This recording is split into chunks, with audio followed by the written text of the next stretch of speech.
They provide the massive computing capacity to power the AI revolution, but some communities here and around the country are up in arms over data centers. Yeah, here in southwestern PA, there are several data centers on the drawing boards, raising concerns about noise and both water and air pollution. KDKA lead investigator Andy Sheehan looks at the battle over data centers and what can be done to address the concerns.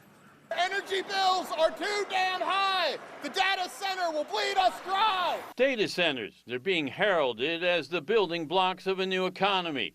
But some communities here and across the nation are saying not so fast, citing few benefits and fearing they'll result in noise, water and air pollution, and higher electric bills. If we're constantly having power outages, if we're paying more in electricity bills, if our property values go down, I can't see that outweighing all of that. But others say the region is uniquely poised to become a national leader in AI, and we should be welcoming data center development.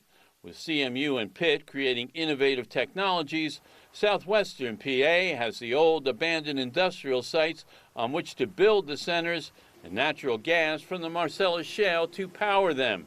Proponents say those sites would then generate new tax revenue, and trade unions say they'll create thousands of new construction jobs while helping transform the local economy. It creates a lot of jobs for Western Pennsylvania, and no one's poised better than Western Pennsylvania to build data centers. We need to get going. Square in the middle are town councils and planning boards who are coming to realize you can't block most data centers, but are hoping to impose guardrails and restrictions. They're private property and they can do what they want with it. If they're going to come, at least we can do is make sure that they're the best projects that we can get. In many ways, Beaver County is ground zero for future data centers with 3 major projects in various states of development.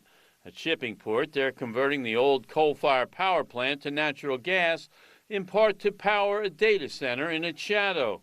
Developer Chuck Betters and partners are looking to build a data center at the ATI mill site in Midland, and other developers want to build a data center at the old Pittsburgh International Racetrack in Big Beaver. Lou Velati of the Beaver County Corporation for Economic Development supports the first 2 for converting former industrial sites, but does not support the racetrack project. But it would be very difficult, I think, for them to meet our standards. The nonprofit has come up with 4 criteria for what it sees as good data center development. 1 is proper site selection. Developers should reuse former industrial sites.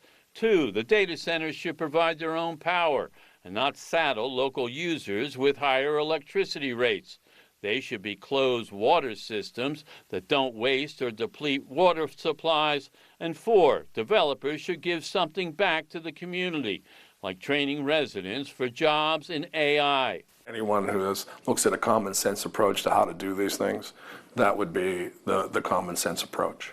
Governor Shapiro supports similar guardrails, and there's a flurry of bills in Harrisburg.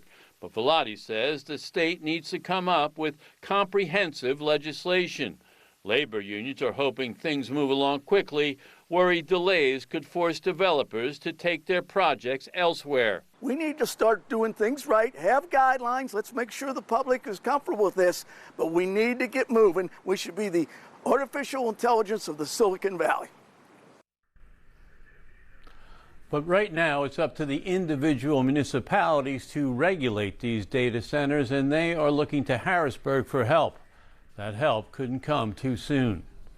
Reporting in the newsroom, Andy Sheehan, KDKA-TV News. Thanks, Andy.